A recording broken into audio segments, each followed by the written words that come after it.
Como parar de me sabotar? Como parar de sabotar o meu processo de emagrecimento? Bom, será que a gente tem livre-arbítrio a esse ponto de todas as nossas escolhas, de dominar as nossas escolhas? Vamos falar um pouquinho sobre essa questão filosófica hoje. Será que a gente é tão má a ponto de nos fazer mal, de nos prejudicarmos? Será? Vamos pensar sobre essa questão da autossabotagem, desse processo de sabotagem. Hoje, então, a gente vai olhar para isso como um todo, de uma forma bem genérica, e depois eu vou deixar aqui 10 estratégias que você pode criar, que você pode desenvolver, para que você possa parar de sabotar o seu processo de emagrecimento, para que você possa, enfim, conseguir dar os seus passos, né, em direção ao seu objetivo. Então, eu deixei aqui um roteirinho, vocês sabem que eu sempre deixo aqui preparado para aquilo que é mais importante para falar para vocês, tá? Então, a gente vai seguir esse roteiro e depois, se vocês quiserem deixar aqui comentários, dúvidas e perguntas, vocês podem ir deixando e a gente vai falando ao longo da live, tá bom? Ao longo do nosso encontro terapêutico. Então, a gente tem que pensar a respeito disso em relação a tanta coisa que a gente escuta, né, na internet sobre autossabotagem, pensar assim, de que forma, então, que você sabota o seu emagrecimento, se você faz isso. E aí, a partir dessas perguntas, você começa um processo de reflexão. E hoje eu vou te dar um caminho, um norte de como fazer esse processo de emagrecer de dentro para fora e de entender essa questão do processo de autossabotagem, tá bem? Antes eu quero te contar, né, para você que está chegando por aqui ou que vai ver depois, que eu sou Ana Cruz, eu sou terapeuta há 11 anos e eu ajudo mulheres a emagrecerem de dentro para fora, a eliminarem os pesos que carregam no corpo e na alma. Ou seja, primeiro a gente olha para dentro e deixa que o emagrecimento se torne um reflexo, deixa que o processo de emagrecimento se torne uma consequência de um processo muito profundo de autoconhecimento. E não tem como a gente pensar em emagrecimento de dentro para fora sem parar para refletir no porquê que a gente se sabota, se é que a gente se sabota. Se você se sabota, onde você se sabota? Onde você entende que, nossa, aqui eu tô me prejudicando, aqui eu tô me fazendo mal? Vamos pensar sobre isso. Boa noite, Margarete, seja muito bem-vinda. Me conta aí, Margarete, aonde que você se sabota?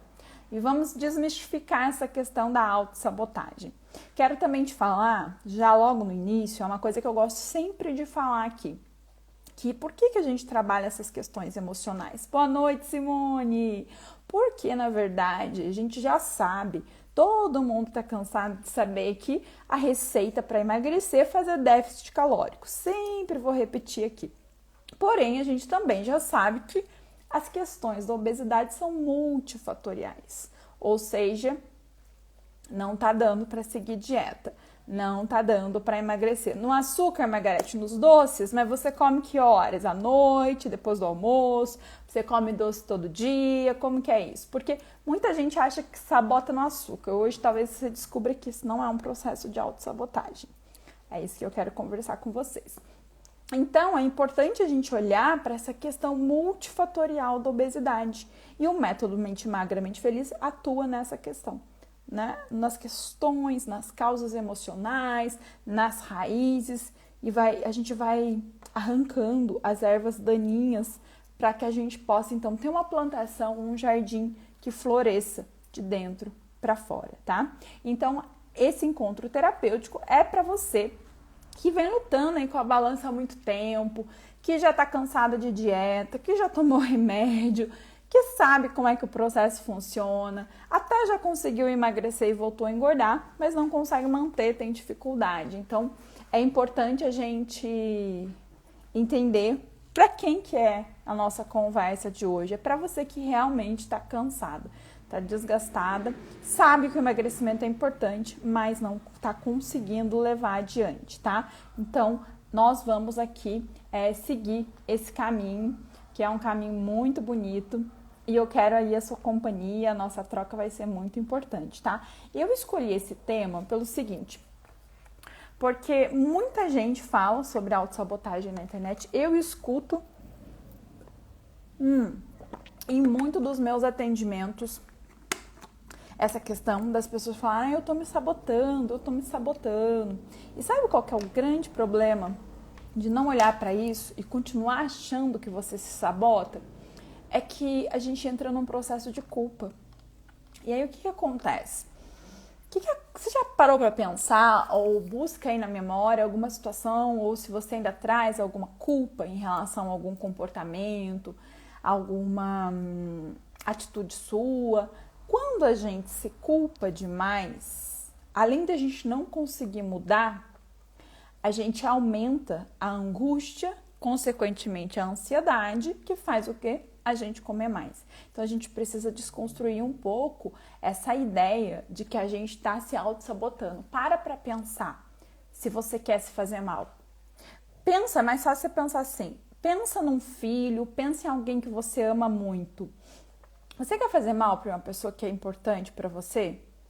Provavelmente não. O que acontece é que você pode sim ter falhas de comportamento com essa pessoa. Pode acontecer, por exemplo, com um filho, por exemplo. Você pode, de repente, num dia não tá bem.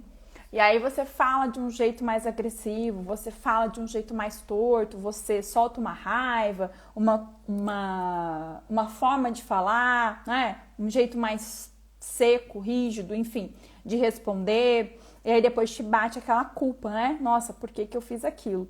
Provavelmente você teve uma razão pela qual você fez isso, teve um gatilho, né? Seja o próprio comportamento da pessoa que você ama, do seu filho, seja alguma outra situação que aconteceu na tua vida que te deixou emocionalmente abalada e que daí naquele instante, por algum comportamento dele que foi um gatilho para essa coisa que já disparou essa emoção em você, você deu essa resposta. Você trouxe esse comportamento que foi o que você conseguiu naquele instante. Mas não porque você quer fazer mal para o seu filho. Percebe? Foi uma estratégia ruim. Foi a forma como no piloto automático você conseguiu responder essa situação. Então, quando a gente fala de autossabotagem, a gente tem que entender, primeiro, que nós vamos falar aqui o que é autossabotagem e por que a gente usa esse termo e como que a gente entra, então, nesse processo. Mas sempre pensando isso. Eu realmente quero me fazer mal? Será? Será que eu mesmo me saboto?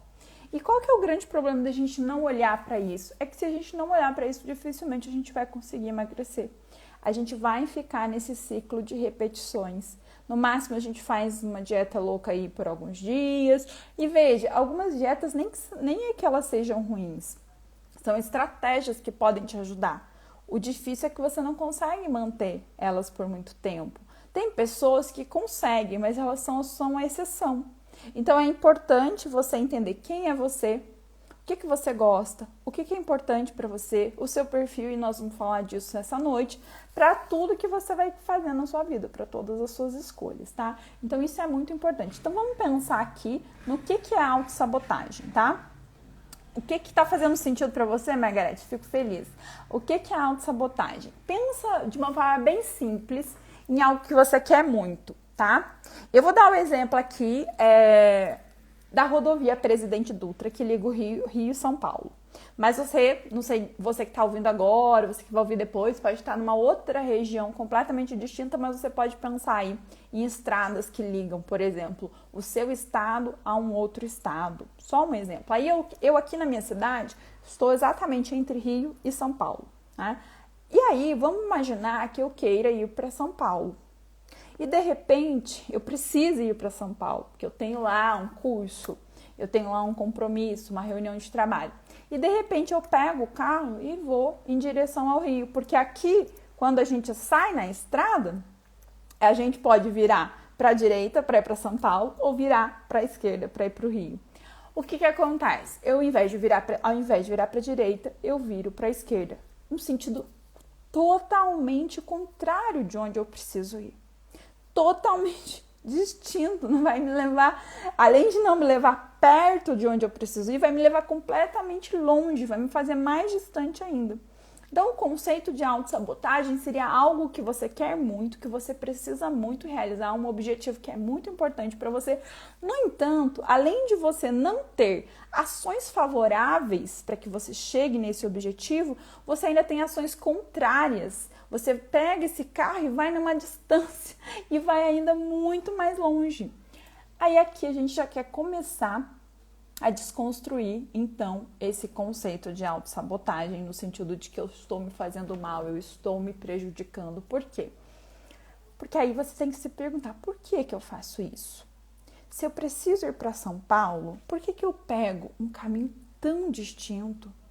Se eu quero tanto emagrecer, por que eu estou comendo pizza?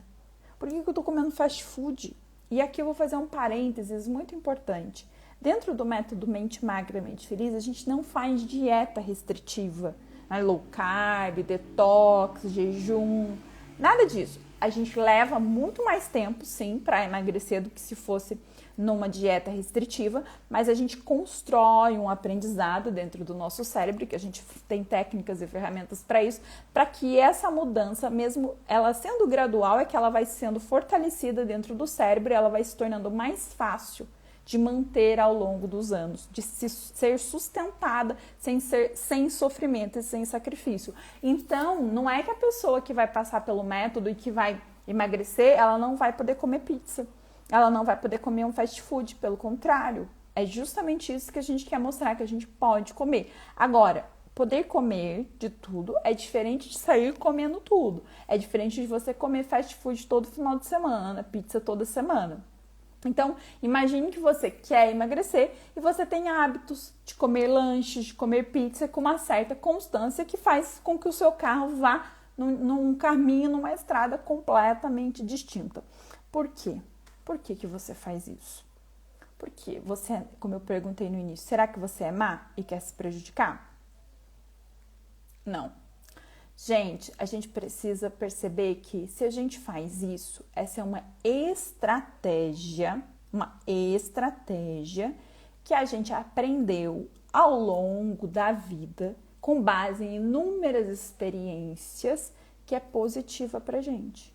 Então, se você pega o seu carro, ao invés de ir para São Paulo, você vai para o Rio, é porque, primeiro, naquele momento, essa é a melhor estratégia que você consegue, é a melhor escolha, e naquele instante, você se sente bem com aquilo. Então, numa camada superficial, que a gente vai aprofundar, num primeiro instante, é importante a gente entender que o cérebro, ele busca o prazer e evita a dor, no primeiro instante. No segundo instante, se você está sempre acostumada a pegar o caminho para o Rio de Janeiro, ou seja, a comer a sua pizza, o seu fast food, além do cérebro buscar o prazer e evitar a dor, nós temos esse mecanismo, gente, isso é neurociência, a gente vai evitar gastar energia, o cérebro precisa poupar energia. Então ele vai sempre percorrer o caminho que é mais fácil. Tá? É como se o GPS dele já estivesse automatizado para esse caminho, porque poupa energia, você já tem aqueles hábitos de sempre, tá? E aí, então, nessa camada ainda mais superficial, a gente faz isso no primeiro momento porque a gente busca prazer e evita dor e porque o nosso cérebro quer poupar energia. É importante você entender isso, tá? Porque realmente não é fácil fazer a mudança. E aí a gente vai fazer um caminho até o final desse nosso encontro terapêutico de hoje para que você consiga fazer a sua mudança desde agora. Mês de dezembro começa amanhã e você não precisa prometer que vai começar em 2024. Você tem 31 dias até o final do ano.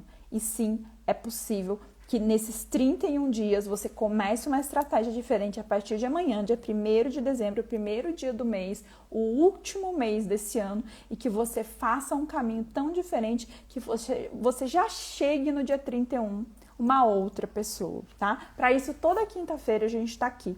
Toda quinta-feira, às 21 horas, você me encontra aqui. E esse mês a gente vai fazer um caminho bem bacana para a gente tomar cuidado, inclusive, para, além de conseguir emagrecer, não engordar ainda mais, que é o que acontece com a maioria das pessoas, tá bem? Então, vamos lá. Vamos voltar aqui. Cérebro, então, o que ele faz? Ele busca prazer e evita dor e ele quer poupar energia. Isso aqui na camada da superficialidade.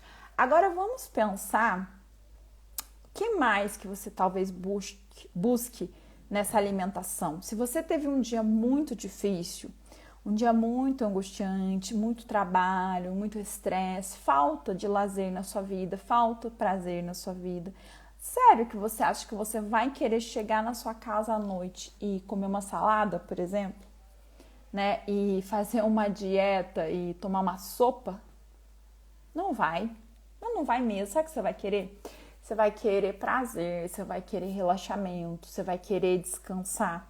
Então, você vai buscar comer alguma coisa que te conforte, tá? E aí, você faz o quê? Toda vez que você faz essa escolha, você fortalece essa estrada no seu cérebro, esse caminho que confirma para você que é mais fácil por aí. Isso te dá prazer, te poupa energia, mas você confirma a crença de que você não consegue. E agora a gente começa, então, eu separei aqui, a chegar no processo mais profundo, a sair da superficialidade, tá bem? Então, pensa assim, todos nós temos pensamentos automáticos. São pensamentos que estão ali funcionando na sua cabeça, por exemplo. Você não pensa para escovar o dente. Agora eu vou escovar de um lado, agora eu vou escovar de outro. A gente cria hábitos e comportamentos que vão sendo automatizados. E os nossos pensamentos automáticos em relação a quem nós somos, eles vêm de onde? Eles vêm de uma base, que são as nossas crenças. Aqui eu tô falando a gente tem crença para tudo, né? Eu tô falando aqui das crenças que a gente tem em relação a quem a gente é. Pensa comigo. Uma pessoa que foi muito invalidada na infância. Entre ela e o irmão, a comparação, sempre o irmão é melhor. O irmão consegue mais, ou ela é sempre comparada, porque sua prima, porque seu primo. Uma pessoa, então, que sofreu muita invalidação na infância. Depois, ela vai para a adolescência, sofre muito bullying. Que adulta essa pessoa se torna? Que crença positiva você acha que ela vai ter em relação a ela mesma? E aí, na maioria das vezes, ela vai entrar em relacionamentos que são relacionamentos muito frustrados, relacionamentos que vão ferir muito ela. E ela vai confirmando essa crença de que ela não tem valor, de que ela não merece ser amada. Então, assim, vão se formando as crenças em relação a quem a gente é, tá? E aí, tem 2 pontos aqui que eu anotei para que a gente fale sobre as crenças, tá? Pensa, então, na sua visão de mundo. Existe uma coisa na psicologia que a gente chama de viés de confirmação. A gente procura teorias, situações, acontecimentos que confirmem a nossa visão de mundo. Então, é muito mais fácil, pensa bem, pensa aqui comigo, o que você acha que é mais fácil? Você mudar a sua visão do mundo, do outro, dos acontecimentos, ou você adaptar o mundo à sua visão? Claro que é você adaptar o mundo à sua visão. E aí é onde a gente tem aquilo que a gente chama de distorções cognitivas, de pensamentos automáticos, mas que estão contraditórios ao que de fato está acontecendo na realidade. Porém, a gente vai para aquilo que é mais fácil, o caminho que está automatizado. A gente já automatizou, esse é um pensamento automático. Então, vamos trazer para a nossa realidade quem quer emagrecer, isso que eu tô falando. Pode acontecer de várias formas, tá, gente? Às vezes, uma situação que uma pessoa fala uma coisa, você interpreta outra e aquilo te magoa e você já responde com grosseria com a pessoa, você já tem um comportamento mais esquivo, já se isola, ali você já cria um problema, quando na verdade não era nada daquilo. Isso acontece muito, tá?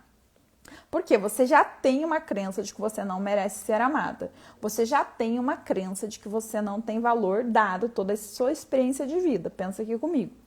Aí, qualquer coisa que as pessoas façam, que você sinta como uma rejeição à sua pessoa, pega nesse lugar, você já confirma isso e você já começa a reagir a partir desse lugar. Quando, na verdade, às vezes o outro tá falando dele, às vezes o outro tá agindo daquela forma por uma questão que é dele, mas pega nesse lugar em você, nesse lugar ferido, nesse lugar doloroso. Isso daí, então, pega na sua crença, que faz uma distorção cognitiva, que dispara um pensamento automático, mas tudo isso é muito rápido, e esse pensamento já te gera um comportamento, te gera uma ação. Em relação ao emagrecimento, uma crença e uma distorção cognitiva que a gente tem muito grande é que emagrecer é sacrifício para muita gente, né? Então a Margarete estava falando aqui que ela tem um problema com açúcar. Talvez para ela tenha que tirar todo o açúcar da vida dela para ela emagrecer. Ela vai para um outro extremo, quando não é preciso. Mas é preciso sim encontrar uma forma de se reeducar. Mas não precisa ser sacrifício. Aí, a partir dessa crença de que emagrecer é sacrifício, a gente gera uma outra crença que gera um pensamento automático que é comer saudável é ruim. Comer saudável é ruim. Aí os pensamentos são, de repente alguém fala de uma receita, não sei, por exemplo, uma panqueca de banana com aveia, que você pode saciar sua vontade de açúcar, que fica muito gostosa, mas você já torce o nariz assim, isso daí não é bom não. Esse pensamento automático, você nem se dá conta. Por quê? Por trás dele tem essa crença, né, que a gente chama de crença intermediária, que comer saudável é ruim. Que por trás dela tem que emagrecer é sacrifício. Percebe como isso se desenvolve em relação ao emagrecimento? Então, a gente precisa olhar para isso, tá? Esse seria o primeiro ponto. O segundo ponto é que a gente tem comportamentos de segurança que confirmam nossa crença. Então, imagina uma pessoa, por exemplo, que tem medo de falar em público. O que ela faz? Ela tem lá uma palestra para fazer. Ela tem muito medo de falar em público. Por trás desse medo de falar em público, na verdade, existe o quê?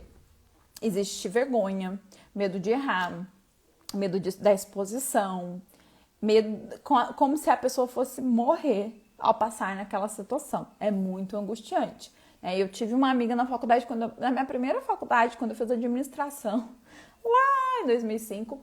E aí, quando a gente ia apresentar trabalho, ela precisava segurar uma caneta, porque ela apertava a caneta que até marcava a mão dela, que era o jeito, era a estratégia que ela conseguia para soltar toda a ansiedade e o nervosismo que ela tinha naquele momento, porque ela realmente sofria. Ela suava frio antes e depois. Já na faculdade de psicologia, no primeiro ano, eu tive um colega que ele tremia. Ele não conseguia falar, ele tremia.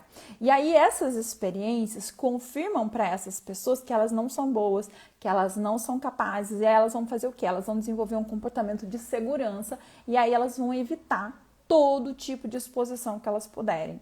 E quanto mais elas evitam esse tipo de exposição, o que elas fazem? O que elas fazem aqui para o cérebro delas? Elas confirmam que elas realmente não conseguem, porque elas não se expõem e não praticam técnicas, porque existem técnicas e ferramentas para que você possa fazer isso.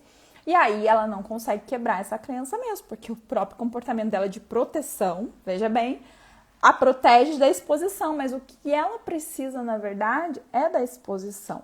E como que eu posso te dar, então, um exemplo prático em relação ao emagrecimento? Esse exemplo mesmo que eu dei da alimentação da panqueca, por exemplo. Como você já tem a crença que emagrecer é sacrifício, daí a crença nuclear, sua base, sua crença raiz, aí você tem uma crença intermediária, tá? Eu não tô entrando exatamente no que é crença, falei que é a base das nossas experiências, dei o exemplo de invalidação, porque eu acho que já é suficiente. Tá? Eu tenho aqui já um encontro terapêutico que a gente fala sobre crenças e aí depois você pode se aprofundar mais. Mas na semana passada eu disse que a gente falaria sobre crenças hoje. Por quê? Porque é as crenças que dão base em tudo. Então essa daqui como eu falei, é uma forma genérica da gente entender como é que isso se forma na nossa vida. Mas voltando à questão do emagrecimento, aí a pessoa tem então essa crença nuclear, essa crença central de que emagrecer é sacrifício. Por que ela tem essa crença? Porque ela repetiu várias vezes, várias dietas, fez muito sacrifício realmente e isso foi muito sofrido. Então isso é verdade, para ela é verdade e realmente foi sacrifício, entende? É por isso que a gente não faz dieta no método Mente Magramente Feliz, justamente para a gente quebrar essa crença aqui. Quebrar, eu não diria que quebrar a palavra não é adequada, porque a gente não quebra a crença, mas a gente vai parar de alimentar ela, vai desenvolver outra crença. Mas ainda nesse exemplo, essa crença de que emagrecer é sacrifício sustenta de que comer saudável é ruim. Aí a pessoa te fala assim, então, vamos tentar essa panqueca de banana com aveia? Aí você olha, comida saudável é muito ruim. É o que eu mais escuto, comida fit é ruim, comer saudável é ruim. Aí você já torce o nariz para essa comida. Você até faz a panqueca, mas ela tem um sabor diferente do que você está acostumado a comer, porque é óbvio que ela não é a mesma coisa que você comer um chocolate. O seu paladar está muito viciado e aí você faz o quê? Ah, não, isso aqui é ruim. Ou seja, seu paladar ainda é infantil porque está viciado no açúcar. E você não abre espaço para treinar o seu paladar para uma outra experiência alimentar, e aí você já se fecha e faz o quê? Esse comportamento de proteção, confirma a sua crença que comer saudável é ruim, que alimenta essa crença de que emagrecer é sacrifício, e aí você não vai conseguir nunca. Percebe como é que o processo vai se formando, trazendo aqui para a nossa realidade do emagrecimento. Agora, para a gente falar sobre você e ir mais fundo na questão, para que a gente possa parar esse processo de autossabotagem, então a gente precisa se questionar: quem é você? Não é só a sua profissão, onde você mora. Essas são características. Quem é você no sentido mais profundo, assim? Você sabe se você é mais raivosa? Se você é mais dependente ou independente? Se você é mais imediatista? Se você é mais paciente? Se você é muito boazinha e tem dificuldade de dizer não? Tudo isso forma a sua personalidade. E você acha que isso veio de onde? Das suas crenças. Das crenças que você desenvolveu, como eu falei lá no início, de quem você é. E se você é uma pessoa imediatista, impulsiva, e aí você sai com seus amigos, ou é um almoço de domingo, ou é um final de semana, quais são as chances que você acha que você tem de fazer escolhas alimentares mais saudáveis, ainda mais se você já tiver essa crença de que emagrecer é sacrifício? As chances são mínimas. E aí você diz que você se sabota, mas na verdade são características suas, faz parte da sua identidade. Então, o primeiro passo da sua mudança é você entender quem é você e o que é importante para você. Por exemplo, eu deixei aqui anotado. O que é um valor para você? A saúde? Porque a gente tem um comportamento mais imediatista, a gente tem dificuldade, isso também é do nosso cérebro, de trabalhar com o adiamento das expectativas, com entender que o que você está fazendo hoje são coisas que você vai colher lá na frente. Então, as mudanças que você vai fazer agora, quem vai colher não é o seu eu de agora, é o seu eu do futuro, né? Então, eu imagino assim, o ano que vem eu vou completar 40 anos. O ano passado, eu fraturei a perna. Isso me prejudicou muito, porque eu estava treinando para maratona, não vou mais poder correr, uma maratona pelo menos. Eu fiquei muitos meses, eu fiquei mais de um ano sem atividade física. Então, eu tive um retrocesso, eu regredi no meu processo físico, de resistência, de força. E eu estou recomeçando a musculação esse ano mesmo, esse mês de novembro. Esse foi o primeiro mês. E aí, o que acontece? Quem vai colher essas escolhas de agora, depois de tudo isso que eu já perdi? Não sou eu de agora, não é o eu do mês que vem. Talvez o eu dos 40 anos no ano que vem comece a colher as escolhas que eu estou fazendo agora. Então, a gente precisa se conhecer, entender o que é importante para que a gente possa, então, começar a fazer esse trabalho mental de olhar para o futuro, de começar a trabalhar na nossa mente os nossos pensamentos e as nossas crenças para o futuro, entendendo já que você não se sabota, que você faz escolhas para se beneficiar, a melhor escolha que você pode fazer naquele momento, que você não está fazendo para se prejudicar. Você come naquele momento por inúmeras razões, como a gente vem falando aqui. Mas agora a gente vai ter que trabalhar isso, e para isso precisa entender quem é você, a sua identidade, tá? Então vamos lá. Como é que a gente pode, então, começar a mudança? Agora a gente já entra aqui nos passos, nos 10 passos, nas 10 estratégias. E já vamos encaminhando para o nosso fim, para que você possa começar a sua mudança e parar de se sabotar, então. Parar de prejudicar você mesmo, tá bem? Então, o primeiro passo é você ter consciência, tá? Fazer aqui essas perguntinhas que eu já deixei para você. Quem é você? Não as características da sua profissão, de onde você mora, mas a sua personalidade. O que você conhece da sua personalidade? Isso é muito importante. Quais são os seus traços? É claro que para tudo isso, um processo terapêutico, seja individual ou em grupo, vai ser fundamental, vai te ajudar muito, mas se você não puder, siga esses passos aqui e vai já praticando dentro da sua realidade o que é possível. Então, essa consciência, você vai ter que entender a sua história de vida, que eu falei no início, as suas experiências, se você foi muito invalidada na infância, se você não foi, se você foi muito comparada, o que você recebeu em relação a quem você era, né? Se você tinha reconhecimento, se você não tinha.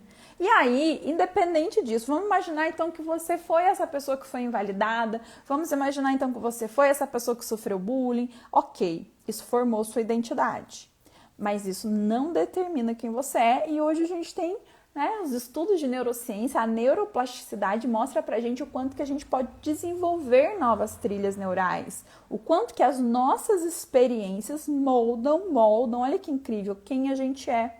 Então nós não estamos condenadas, não é porque você viveu isso que você está condenada. Você não vai fingir que isso não aconteceu, não adianta você ir pra frente do espelho e ficar repetindo eu me amo, eu me amo, eu me amo, porque isso não vai resolver seu problema. Vai ser como se você estivesse plantando um jardim sobre um lixão, não vai adiantar. A gente precisa limpar esse lixão todo primeiro, mas não adianta você ficar agora na postura de então, eu sou vítima. Eu sou vítima da minha história, eu sou vítima dos meus pais, eu sou vítima da sociedade e eu não consigo mudar. Realmente, então, você precisa tomar consciência de quem você é, da sua história e falar, ok, isso realmente aconteceu, isso é um fato, isso me fez muito mal, isso vai me marcar para toda a vida. Então, isso é uma conversa longa, estou passando aqui de uma forma geral, e vai te marcar para toda a vida, mas isso não precisa definir quem você é. A forma como isso vai te marcar a partir do momento que você toma consciência, aí é você quem escolhe. Então, isso é muito importante. Mas aqui a gente já responde aquela questão do livre-arbítrio, que é muito falada, muita filosofia há muitos anos. A neurociência questiona muito essa questão também. Por quê? Até que ponto a gente pode dizer que uma pessoa tem livre-arbítrio enquanto ela não tem consciência disso tudo, da história dela? Sendo que as escolhas delas são consequências dos aprendizados e das experiências que ela viveu. Complicado, né? A pessoa tá ali vivendo no piloto automático porque foi o jeito que ela aprendeu. Até que de alguma forma ela possa ler alguma coisa, ouvir alguma coisa, alguém fale alguma coisa para abrir uma brechinha ali naquela cabecinha e ela começar a deixar a luz entrar para então ela começar a questionar se de repente ela pode fazer diferente. Se isso nunca acontecer, essa pessoa, assim, está condenada a simplesmente repetir um padrão, a simplesmente seguir um caminho, sem nem saber realmente por que faz isso. Mas você que está aqui me escutando, ou que vai escutar depois, já não está nesse lugar, tá bem? E aí, a partir do momento que você toma, esse foi o primeiro passo, então, a consciência. Você vai para o segundo ponto, que é, tomou consciência, você vai para a autoobservação, tá? Então, vamos lá. Quais são os aprendizados infantis que você tem a seu respeito? Sabe aquela conversa, aquela frase de que nós aceitamos o amor que acreditamos merecer, que é bem forte e dolorosa? Ela é verdadeira, né? Aquela coisa também de que as pessoas só fazem com a gente aquilo que a gente permite. Ela é verdadeira. Por quê? Porque se você tem essas crenças de não merecimento, que vem aí de toda essa experiência, né? Então, até se você merece realmente emagrecer, será que você merece? Você sente que merece? Será que você sente que você merece vestir a roupa que te dá prazer, a roupa que você tem vontade? Se você lá atrás tem uma crença de que você não merece ser amada, de que você não merece ser cuidada, por conta de todas essas experiências, você acha que você vai ter alguma crença positiva em relação a qualquer coisa que você se propõe a fazer? Muito difícil, né? E aí, essa coisa da gente receber aquilo que a gente acredita merecer tem relação com isso. Não é porque a gente também quer se fazer mal, percebe? Não é porque a gente não gosta da gente no sentido de que a gente quer realmente se prejudicar. Não é isso. Mas é só você respondendo ao mundo da forma como você aprendeu. Tá? Então isso é um processo, são muitos anos, são muitas etapas, são muitas camadas e a gente vai a cada aprendizado virando uma página, a cada aprendizado virando uma chave. Por isso, se a gente tá lá em cima naquele perfil imediatista, pra gente vai ser muito sofrimento. Mas se a gente é muito impulsiva, vai ser muito sofrimento, sim, fazer um processo de mudança. Para todo mundo mudar, a gente já vai entender mais um pouquinho por que é tão difícil assim no nosso cérebro. Para todo mundo vai ser um desafio, mas dependendo do seu perfil vai ser ainda mais. Mas isso não quer dizer que seja impossível, tá? Então esse foi o segundo passo. O terceiro passo é o nosso ambiente, que é fundamental para a nossa mudança, né? Quem são as pessoas que você escolhe para caminhar ao seu lado? Quem são as pessoas que você escolhe partilhar a sua vida? Quem são as pessoas que você escolhe partilhar o seu tempo? Por quê? As crenças são lá, né? Na nossa raiz, na nossa base lá, do nosso ambiente familiar, da nossa infância. Imagine, eu gosto de dar o exemplo para meus clientes numa árvore, né? E as crenças como essa raiz. Essas raízes dessa árvore. Mas quem alimenta essas raízes? Já parou para pensar? Quem é a água, o adubo e a terra dessas raízes? Quem foi a água, o adubo e a terra na infância dessas crenças? O ambiente que você cresceu. As pessoas que estavam nesse ambiente. E aí, se você continua em ambientes e com pessoas que continuam a fortalecer essas raízes, como é que você vai mudar? Percebe? Aí você precisa criar estratégias para começar a alterar o seu ambiente. Se você, por exemplo, quer emagrecer e você sai todo final de semana para comer, vai te ajudar? Que lugar você vai? Se você vai no supermercado e enche o seu armário de chocolate, com o que você está nutrindo suas raízes? Você vai continuar fazendo aquele comportamento de segurança que eu falei no início. O seu viés de confirmação. Você não consegue emagrecer, mas não mesmo. Ao invés de abrir a geladeira e ter fruta, você abre o armário e tem chocolate. Então, não dá, tá? Um outro passo muito importante aqui, eu falei que seriam 10, acho que são 11. É fracionar a sua meta, mas ter constância. Gente, vamos aqui entender por que a constância é muito importante em qualquer processo de mudança. É muito mais importante você ter constância, tá? Do que a intensidade. Então, mais importante do que, por exemplo, você fazer 1 hora de exercício, 2 horas na academia, e ir lá, sei lá, 2 vezes na semana, ou ir raramente, ou vai caminhar e caminha, sei lá, 10, 15 quilômetros e depois não vai mais, é você fazer um pouquinho todos os dias. Mas esse pouquinho é de acordo com a sua realidade. Por exemplo, não adianta você também colocar uma meta que você vai na academia todos os dias se você nunca vai, se você nunca foi. Não se coloque metas que você não vai realizar. Estou falando de coisas bem simples mesmo, tipo como beber água. Você pode colocar uma meta de beber. Você tem que, a quantidade de água que você tem que beber por dia é o seu peso multiplicado por 35. Aí você vai saber a quantidade de água que você tem que beber.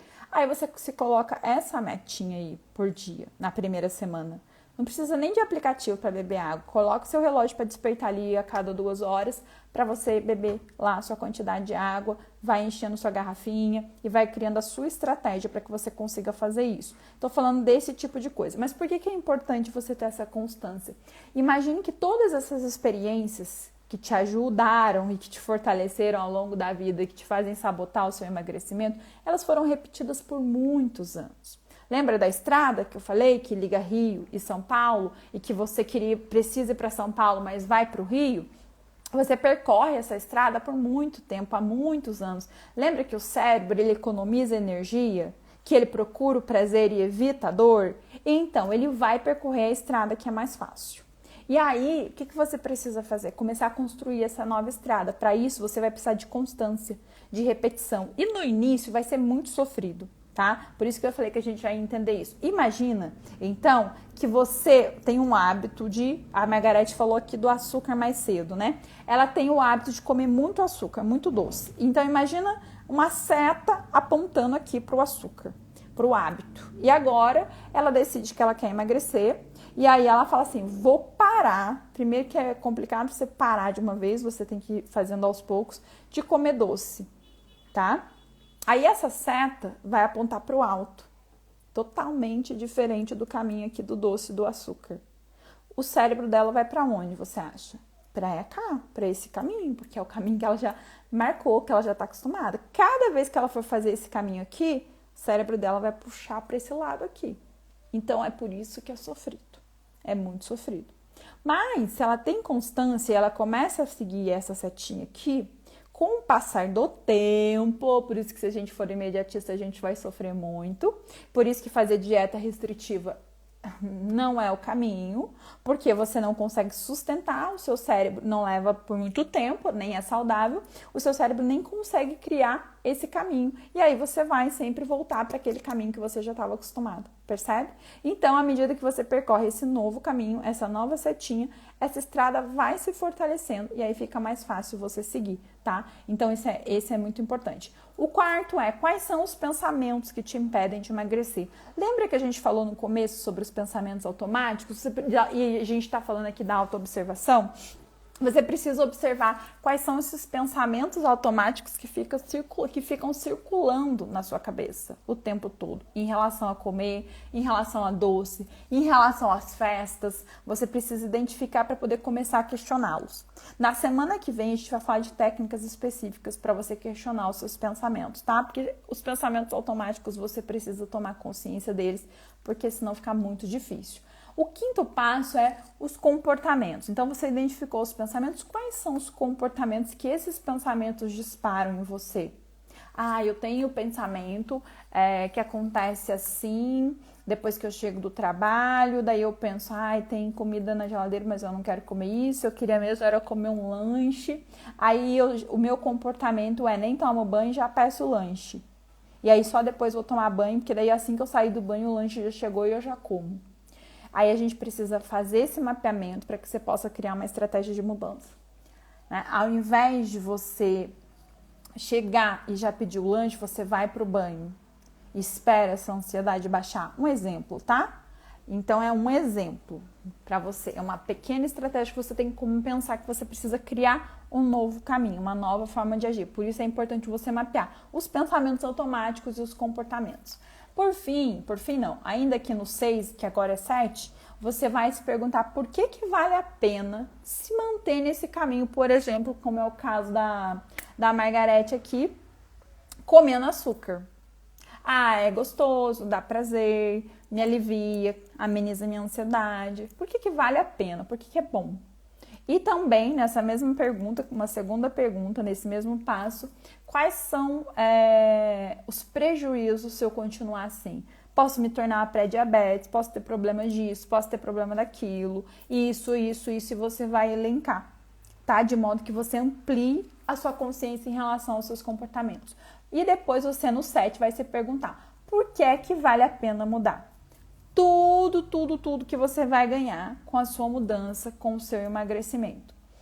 O 8, você vai criar aquilo que a gente chama dentro da terapia cognitivo-comportamental de cartões de enfrentamentos, que são mensagens para te lembrar do seu objetivo. Você pode colocar essas mensagens no seu bloco de notas, na sua tela do celular.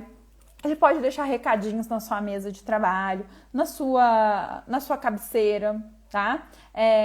Você pode escolher onde você vai espalhar esses cartões de enfrentamentos para te manter no seu objetivo, tá? Eu já falei, o 9 que eu coloquei aqui foi o celular programado, por exemplo, para despertar, que eu já dei esse exemplo aqui, para despertar, para te lembrar de beber água, para despertar, para te lembrar dos seus objetivos. Você pode, inclusive, usar o despertador como um cartão de enfrentamento com várias mensagens para te ajudar, mensagens não só motivacionais, mas mensagens que te digam, olha a sua saúde, que você vai escolher lá a mensagem que fizer sentido para você, para ficar se mantendo atenta aos seus processos. É claro que você vai ter vontade, mas a mensagem é para te ajudar a driblar esta vontade. E aí você vai desenvolvendo com base em tudo isso que eu já falei aqui, tá? Mas eu vou falar mais alguma coisinha aqui no final que é importante. Por último, o autoconceito. Então, se você fez esse caminho de fazer autoobservação, de ampliar sua consciência, talvez você já tenha entendido qual que é o autoconceito que você tem a seu respeito. O autoconceito é um pilar da autoestima que tem uma ligação com a questão de capacidade. Então, a pessoa que tem autoconfiança, ela tem um autoconceito positivo. Porque se você tem um autoconceito, vamos dizer assim, baixinho ou negativo em relação às suas capacidades, vai ficar muito difícil. Você vai acabar entrando nesse processo de se sabotar, que a gente já explicou aqui que não é sabotagem. Mas você vai para esse lugar, porque o seu autoconceito é muito baixo.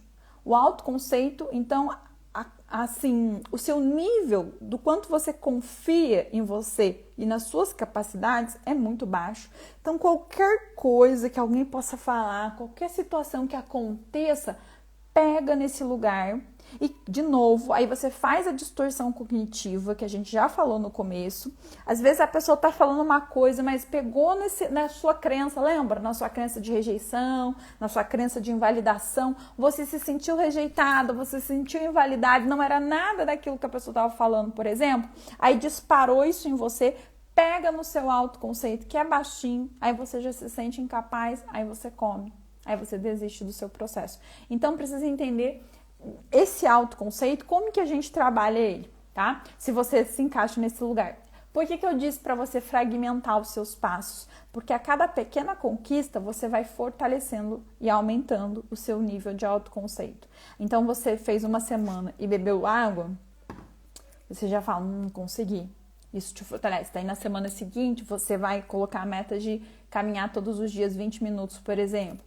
Tudo isso, estou conseguindo, me sinto mais capaz. Que bom, Margarete, que você está gostando e que está fazendo sentido. Ótimo, a ideia é tornar simples e fácil, porque o processo em si, ele é complexo, né? O processo na teoria do emagrecimento é simples, mas na prática, quando a gente fala das nossas crenças, das nossas emoções, ele é complexo, porque, tá vendo? Ele entra em muitas questões que às vezes você acha que não tem nada a ver com o emagrecimento. Por exemplo, essa semana a gente está trabalhando crenças com um grupo de emagrecimento e uma das pessoas trouxe uma crença nuclear, que eu já expliquei um pouquinho para vocês aqui, a base, né, do processo, que era sobre... Ela ouvia muito que ela come muito devagar. Até que a gente foi trabalhando essa crença e a gente chegou numa crença mesmo profunda que estava por trás disso tudo, que é um fracasso. Então, às vezes, é uma coisa que você acha que não tem nada a ver com o seu emagrecimento, mas tem. Uma pessoa que é fracassada, ela não vai conseguir. Entende? E isso tudo tem a ver com o que eu já expliquei no início sobre a nossa identidade, a forma como a gente aprendeu sobre a vida, tá? Aí agora eu deixei aqui um comentário que é muito importante, tá? Muito, muito importante para que você possa dar os seus passos de mudanças. Então, assim, como é que a gente faz a mudança? A gente busca mais ferramentas, mais condições, mais recursos, mais opções, mais consciência. Por quê?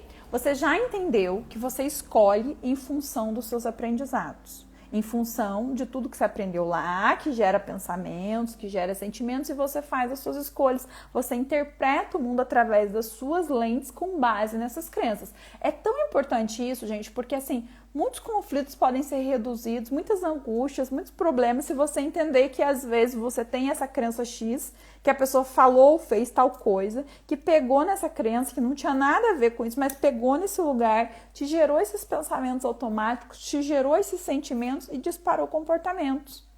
E normalmente não são comportamentos bons. Isso em relação à sua vida como um todo. Então, se você entender isso, você já vai reduzir assim, metade dos seus problemas. Primeiro que você para de projetar os problemas nos outros e começa a olhar mais para você e trabalhar a sua autorresponsabilidade e consegue fazer suas escolhas.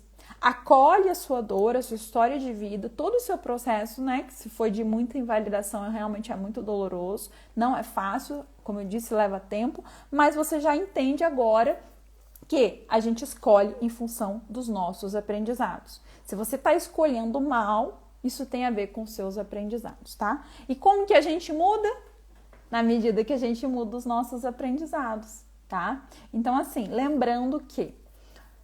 Vou reforçar essa questão da autossabotagem para a gente encerrar, tá? A autossabotagem são estratégias ruins que a gente, na verdade, usou para buscar equilíbrio, para buscar prazer, para que a gente pudesse amenizar a nossa dor.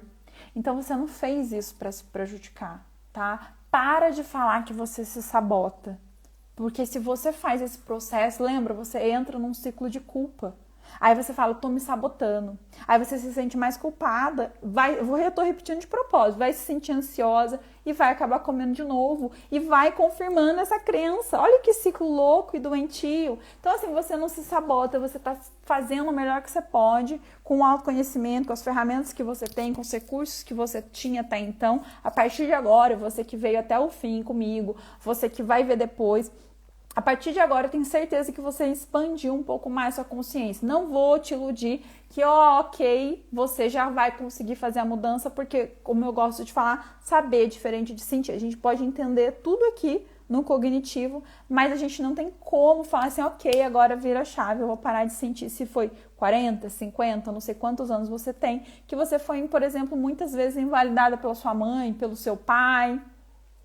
Aí, como é que você para de sentir isso? Quando você sente que alguém te apontou alguma coisa, te olhou torto? O seu corpo reage, é mais forte que você, tá? Então, primeiro respeitar os seus sentimentos e não se culpar no sentido de que você está se auto-sabotando. Entender que você está fazendo estratégias de acordo com o que você aprendeu até agora. Opa! Aí você vai colocar em prática esses passos que eu sugeri e aos pouquinhos você vai fazendo novas escolhas. Tá bem? Então isso é muito importante. Semana que vem a gente vai falar sobre ferramentas específicas. Vou trazer aqui algumas sugestões para vocês, tá? Para que vocês possam então pegar todos esses conhecimentos, muita coisa que eu já falei na prática, mas trazer isso de uma forma mais... Vou trazer perguntas, tá? Para que vocês possam entrar mais nessas questões, entender melhor como é que isso se dá na sua vida e tentar começar a dar passos. Combinado? Então, se fez sentido pra você, se isso pode te ajudar, porque isso não vale só pra emagrecer, gente. É por isso que eu falo que é emagrecer de dentro pra fora. Porque, veja, se você chega numa crença, como eu falei, eu sou um fracasso, e você trabalha essa crença, não vai ser só o emagrecimento que vai se abrir na sua vida. Não vai ser só essa estrada que você vai começar a percorrer, como eu dei no exemplo. Ao invés de você ir para Rio, você vai começar a ir para São Paulo. Mas é para todas as áreas na sua vida. Porque essa crença, eu sou um fracasso, ela não bloqueia só seu emagrecimento, ela bloqueia muitas outras questões. Tá bem? Então, muito obrigada pela companhia. Vamos nos encontrar novamente na próxima quinta-feira, aqui às 21 horas. E se você sabe que tem alguém, alguma amiga que precisa emagrecer, que está sofrendo muito, fazendo dieta há muito tempo, é porque ela ainda está fazendo do jeito errado, porque ela está olhando para a consequência, que é a comida, e não para a causa, que são as questões emocionais. Tá bem? Um abraço para vocês, boa noite, gente. Tchau, tchau.